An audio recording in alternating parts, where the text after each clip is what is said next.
আপনি পড়েন সিএসসি তে, আপনাকে অলসতা মানায় না। CSC is equals to medical. তো মেডিকেলের মানুষজনেরা যেমন অলসতা করে মানায় না, সিএসসি সিএসসি মিনস হচ্ছে problem solver, logic based problem solver. তো এখানে অলসতা করা যাবে না, ব্যালেন্স করতে হবে। আপনি একটু অলসতা করবেন, দেখবেন যে অনেক কিছু এক জায়গায় হয়ে গেছে, অনেক ফাস্ট যায়, সবসময় অনেক ফাস্ট। ব্যালেন্স করা খুবই ডিফিকাল্ট হয়ে যায়। সবসময় সর্বদা হচ্ছে দোয়া করুন যে যাতে এখান থেকে উঠতে পারি, এগুলো ব্যালেন্স হয়, যেটা আমি সর্বদা করে থাকি।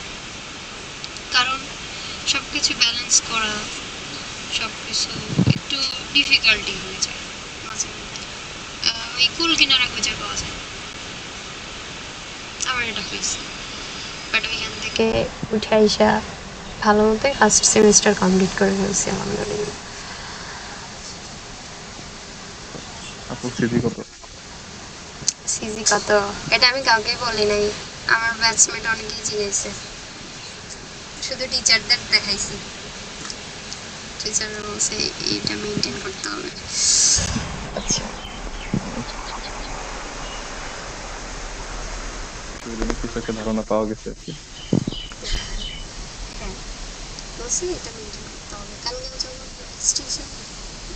রেজিস্ট্রেশন করতেছে, তো আমি হচ্ছে ফোন অফ করে রাখছিলাম, 1 ঘন্টা পরে জয়েন দিছি। ম্যাম বলতেছে যে আপনি কিছু বলবেন, আপনার তো রেজিস্ট্রেশন হয়ে গেছে। আমি বলছি জি ম্যাম, আমি তো দেখিনি, তো আমি দেখিনি। বলতেছে যে আপনার তো সিজি ভালো আছে, এটা মেনটেন করবেন। বললাম যে দোয়া করি। সো এগুলা ব্যালেন্স করাটা একটু ডিফিকাল্ট হয়। আপনি দেখবেন যে এটাই বললাম যে কারো হয়তো কোনো স্পেশাল পার্সন নেই, কোনো কিছু করে না, পড়াশোনাই করে, বাট স্টিল তার কোনো প্রবলেম